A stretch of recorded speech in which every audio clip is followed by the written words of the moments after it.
Le milliardaire noir rentra chez lui plus tôt et trouva ses triplés abandonnés par sa nouvelle épouse. Marcus Williams poussa la porte du manoir en s'attendant à sentir l'odeur du dîner et à entendre les rires des enfants, mais il fut accueilli par un silence glacial qui trancha son âme comme une lame. L'odeur des couches sales envahit ses narines tandis qu'il traversait le salon, où il trouva ses 3 enfants de 2 ans pleurant désespérément sur le sol froid en marbre. Emma, Oliver et Luna étaient vêtus de vêtements sales, leurs visages rouges d'avoir tant pleuré, et leurs petites mains se tendirent vers leur père comme pour implorer le salut. Marcus sentit le monde s'effondrer sous ses pieds en réalisant qu'Isabella, son épouse depuis seulement 8 mois, avait tout simplement disparu. Les biberons vides éparpillés sur le canapé racontaient une histoire silencieuse d'abandon qui fit battre son cœur à tout rompre. « Papa est là !» murmura-t-il d'une voix étranglée, prenant Emma dans ses bras tandis que ses 2 autres enfants s'agrippaient à ses jambes comme des naufragés à un morceau de bois. Les larmes qu'il avait retenues pendant des mois de méfiance trouvèrent enfin leur chemin sur son visage, se mêlant à la douleur d'une trahison qu'il ne comprenait pas encore complètement. Pendant 3 heures d'affilée, Marcus prit soin des besoins essentiels de ses enfants, changeant les couches avec des mains tremblantes, préparant les biberons tandis que son esprit tentait de traiter la cruelle réalité qui se déroulait devant lui. Lorsqu'il réussit enfin à coucher les triplés, il découvrit une lettre laissée sur la table de la cuisine, écrite avec l'écriture élégante d'Isabella. « Marcus, je ne peux plus faire semblant d'aimer tes enfants. Ce n'est pas l'avenir que je désire pour moi. Trouve quelqu'un qui se soucie vraiment d'eux, car moi, je ne m'en suis jamais soucié. » Les mots semblaient brûler le papier alors qu'il les lisait, chaque syllabe étant un coup de poignard dans sa poitrine. Mais il y avait quelque chose de plus troublant dans la lettre. Une phrase énigmatique à la fin qui le laissa intrigué. « La vérité sur Catherine n'est jamais morte en moi. » Catherine était sa défunte épouse, mère des triplés, qui était morte dans un accident de voiture lorsque les enfants n'avaient que 6 mois.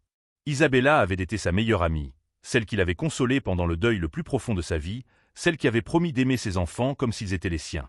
Maintenant, cette mystérieuse mention de Catherine fit que Marcus remit en question tout ce qu'il croyait savoir sur l'accident qui avait dévasté sa famille.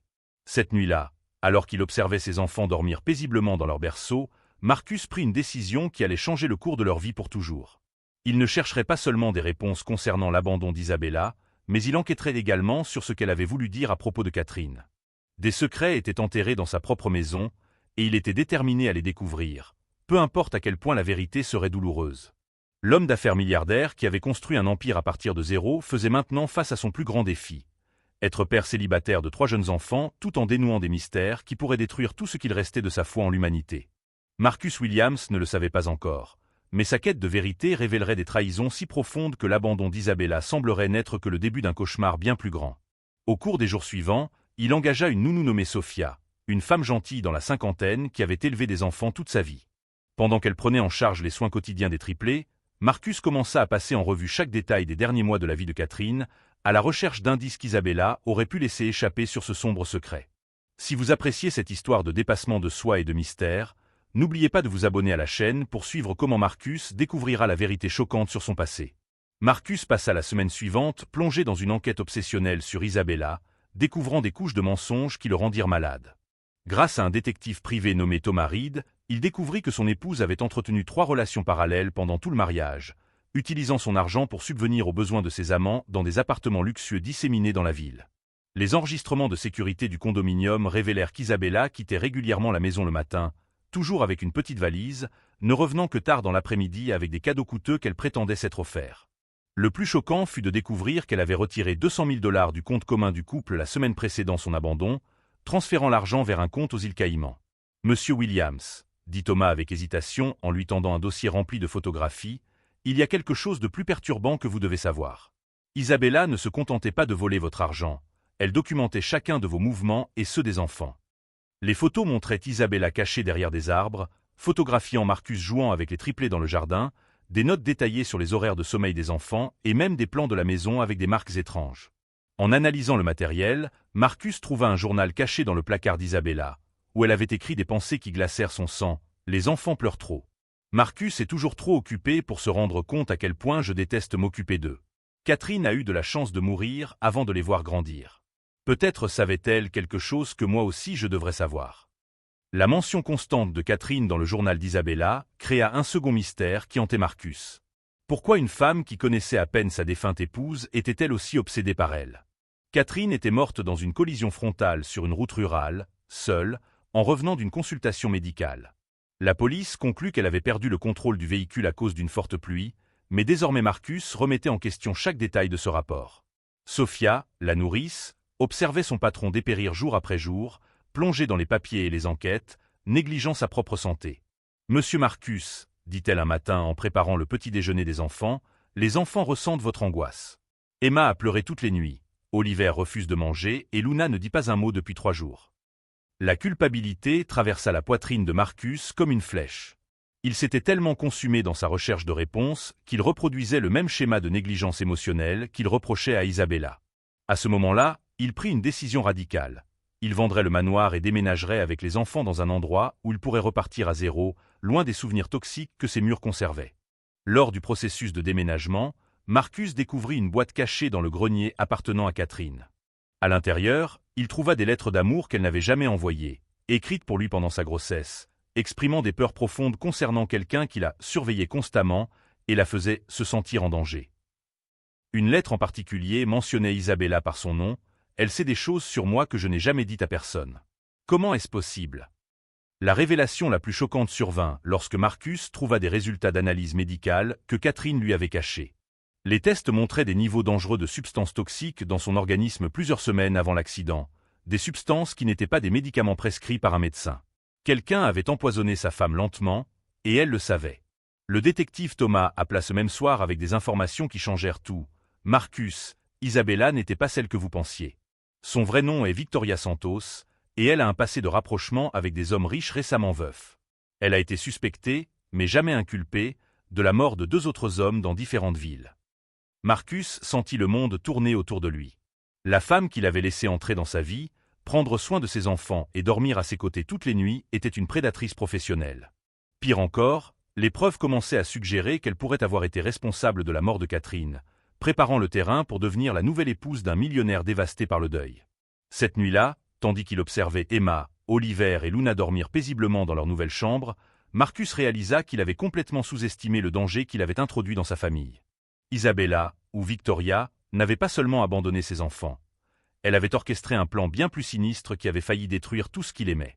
Marcus décida qu'il était temps d'arrêter d'être une victime et de commencer à chasser. Pendant les 3 mois suivants, il monta une opération secrète pour capturer Victoria Santos, utilisant ses ressources commerciales et ses connexions pour créer un piège qu'elle n'attendrait jamais. Il engagea une équipe de gardes privés, de hackers éthiques et d'enquêteurs judiciaires pour suivre chacun de ses mouvements à travers plusieurs pays. La première étape fut de découvrir où elle se cachait. Grâce à des analyses bancaires sophistiquées, l'équipe retraça les transactions du compte aux îles Caïmans jusqu'à un resort de luxe au Costa Rica, où Victoria vivait sous une 3e identité, Elena Rodriguez. Les images de surveillance la montraient bronzant à la piscine, buvant des cocktails coûteux et flirtant avec un homme d'affaires âgé qui semblait être sa prochaine victime. Elle suit le même schéma, expliqua Sarah Chen, la spécialiste en crimes financiers que Marcus avait engagée. D'abord, elle étudie la victime pendant des mois, puis elle s'approche au moment de sa vulnérabilité, se marie rapidement et commence à drainer ses ressources. Le problème, c'est que cette fois, elle a laissé 3 témoins vivants, ses enfants, et cela la rend extrêmement dangereuse. Marcus sentit un frisson parcourir son dos en réalisant que Victoria pourrait revenir pour éliminer les preuves. Il installa un système de sécurité militaire dans sa nouvelle maison, engagea des gardes du corps déguisés en employés domestiques et inscrivit les enfants dans une école privée avec des protocoles de sécurité stricts. Emma, Oliver et Luna ne pouvaient pas savoir qu'ils étaient protégés. Ils devaient grandir en se sentant en sécurité. Pendant ses investigations, Marcus découvrit quelque chose qui le laissa sans voix. Victoria avait travaillé comme infirmière dans une clinique où Catherine effectuait ses examens prénataux. Elle avait eu un accès complet aux dossiers médicaux, à l'adresse résidentielle et aux routines quotidiennes de Catherine des mois avant l'accident. Les registres de la clinique montraient que Victoria avait demandé des congés stratégiques les jours où Catherine assistait aux consultations. « Marcus, » dit Thomas au téléphone, la voix tendue, « nous avons retrouvé la voiture qui a causé l'accident de Catherine. Elle était cachée dans une casse à 200 miles de distance, mais nous avons pu récupérer des fragments de peinture. L'analyse a confirmé qu'il y a eu collision intentionnelle. Votre épouse a été assassinée. » La confirmation que Catherine avait été assassinée éveilla en Marcus une colère contrôlée qu'il n'avait jamais ressentie auparavant. Il n'était pas un homme violent, mais découvrir que quelqu'un avait délibérément retiré la mère de ses enfants, puis tenté de la remplacer dans le cadre d'un plan criminel, transforma sa douleur en une détermination inébranlable. Marcus élabora un plan méticuleux pour attirer Victoria de nouveau aux États-Unis. Grâce à des contacts dans les médias, Il lança de fausses nouvelles indiquant qu'il avait perdu une grande partie de sa fortune dans de mauvais investissements et qu'il faisait face à des poursuites judiciaires. Les articles mentionnaient qu'il envisageait de confier la garde des enfants à des membres de la famille éloignés parce qu'il ne pouvait plus subvenir à leurs besoins correctement. L'appât fonctionna parfaitement. En 2 semaines, Victoria l'appela depuis un numéro masqué, feignant l'inquiétude et se proposant de revenir aider avec les enfants pendant sa crise financière. Sa voix douce et manipulatrice au téléphone donna la nausée à Marcus, mais il joua à la perfection le rôle de l'homme désespéré. « Isabella, reviendrais-tu vraiment nous aider après tout ?» demanda Marcus, injectant une vulnérabilité sincère dans sa voix. « Les enfants te manquent tellement, et je ne sais plus comment faire tout cela seul. » Chaque mot était un mensonge calculé, mais nécessaire pour faire croire à Victoria qu'elle pouvait encore le manipuler. Pendant ces conversations téléphoniques, Marcus enregistra tout avec un équipement professionnel, tandis que son équipe traquait la localisation des appels. Victoria, confiante dans sa capacité à tromper les hommes, commença à révéler des détails sur ses plans futurs qui confirmèrent ses pires soupçons. Elle mentionna en passant régler définitivement la situation des enfants et recommencer avec une vraie famille. Sophia remarqua des changements chez Marcus durant cette période. Il souriait davantage en jouant avec Emma, Oliver et Luna, mais ses yeux portaient une détermination froide qu'elle n'avait jamais vue auparavant. « Tu prépares quelque chose, n'est-ce pas ?» demanda-t-elle un soir alors qu'il vérifiait les systèmes de sécurité de la maison pour la 3e fois. « Je prévois de protéger ma famille, » répondit Marcus simplement, « et de m'assurer que la personne qui a tué Catherine ne fera plus jamais de mal à personne. » La semaine suivante, Victoria confirma son arrivée aux États-Unis. Marcus était prêt à l'accueillir avec une surprise qui allait changer leur vie pour toujours. Victoria est arrivée un après-midi pluvieux de septembre, conduisant une voiture de location et ne portant qu'une petite valise, exactement comme Marcus l'avait prévu. Elle a sonné à la porte de la nouvelle maison avec la même délicatesse calculée qu'elle utilisait pour manipuler ses victimes, sans imaginer que 16 caméras cachées enregistraient chacun de ses mouvements et que 5 agents fédéraux étaient positionnés stratégiquement autour de la propriété. « Marcus, mon cher, » dit-elle avec de fausses larmes aux yeux lorsque la porte s'ouvrit, « j'ai commis la plus grande erreur de ma vie en t'abandonnant, toi et les enfants. Je dois remettre les choses en ordre. » Ses bras se tendirent pour un câlin, mais Marcus garda ses distances, feignant une hésitation émotionnelle alors qu'il ressentait intérieurement un dégoût total. Les enfants étaient en sécurité chez Sophia pendant toute cette rencontre. Marcus avait créé l'illusion parfaite d'un homme financièrement brisé, éparpillant des documents de dette falsifiés sur la table du salon et portant des vêtements plus simples que son style habituel. Victoria observa tout avec des yeux avides, croyant que son plan avait parfaitement fonctionné. « Où sont Emma, Oliver et Luna ?» demanda-t-elle avec une inquiétude feinte. « J'ai hâte de les revoir et de m'excuser pour mon comportement terrible. » Marcus expliqua que les enfants étaient avec la nourrice mais qu'ils reviendraient bientôt, laissant le temps pour qu'ils discutent de l'avenir. Pendant les 2 heures suivantes, Marcus permit à Victoria de révéler progressivement ses véritables intentions. Elle suggéra de vendre la maison, de déménager dans un autre état et de recommencer à zéro sans le poids des souvenirs de Catherine. Lorsque Marcus mentionna qu'il avait du mal à dormir depuis la mort de son épouse, Victoria se proposa de préparer un thé spécial qui aidait toujours contre l'insomnie.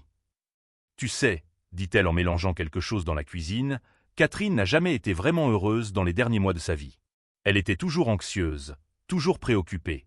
Peut-être que c'était mieux pour elle de partir quand elle est partie. » Les mots furent prononcés avec une froideur qui fit réaliser à Marcus combien Victoria méprisait réellement sa défunte épouse. Le moment crucial arriva lorsque Victoria commença à parler des triplés. « Marcus, as-tu déjà pensé à quel point il serait plus facile de recommencer si nous n'avions pas 3 petits-enfants à nous gêner ? Il existe des familles merveilleuses qui paieraient n'importe quoi pour adopter des triplés en bonne santé. Nous pourrions utiliser cet argent pour voyager à travers le monde, juste tous les 2. » Marcus sentit de la bile lui remonter à la gorge, mais garda une expression neutre. « Tu suggères que je renonce à mes enfants ?» demanda-t-il, feignant la considération. Victoria prit ses mains et murmura « Ce ne sont pas vraiment tes enfants, Marcus. Ils sont un rappel constant de Catherine. Tu mérites d'être vraiment heureux. » C'est à ce moment que Marcus activa le signal convenu. Les portes de la maison s'ouvrirent simultanément et des agents fédéraux entrèrent, armes au poing, criant à Victoria de garder les mains visibles. Le thé qu'elle avait préparé fut immédiatement confisqué pour analyse. Plus tard, on révélera qu'il contenait une dose létale de cyanure suffisante pour tuer 3 hommes adultes. Victoria Santos, également connue sous les noms d'Isabella Martinez et Elena Rodriguez, déclara l'agente spéciale Jennifer Walsh « Vous êtes arrêtés pour les meurtres de Catherine Williams, Richard Thompson et David Chen, ainsi que pour les tentatives de meurtre contre Marcus Williams et ses 3 enfants. » Le visage de Victoria changea complètement lorsqu'elle réalisa qu'elle était tombée dans un piège élaboré. Le masque doux disparut, révélant une expression de haine pure que Marcus n'avait jamais vue auparavant. « Vous ne pouvez rien prouver !» cria-t-elle tandis que les menottes se refermaient sur ses poignets. Catherine était une chienne paranoïaque qui s'imaginait des choses. « Nous avons tout enregistré », dit calmement Marcus, tenant l'appareil d'enregistrement. « Tes aveux à propos de Catherine, tes suggestions de vendre les enfants et surtout, ta tentative de m'empoisonner cet après-midi. Tu as commis l'erreur de sous-estimer l'amour d'un père pour ses enfants. » L'équipe médico-légale trouva des preuves dévastatrices dans la valise de Victoria. Documents falsifiés pour la vente illégale d'enfants, divers poisons, identités multiples et un cahier détaillant les plans pour éliminer les triplés et simuler leur mort comme des accidents domestiques. Il y avait aussi des photos des enfants prises secrètement pendant les mois de mariage, avec des notes sur leurs horaires et vulnérabilités. Lorsque la police emmena Victoria, elle lança ses dernières menaces. « Ce n'est pas fini, Marcus.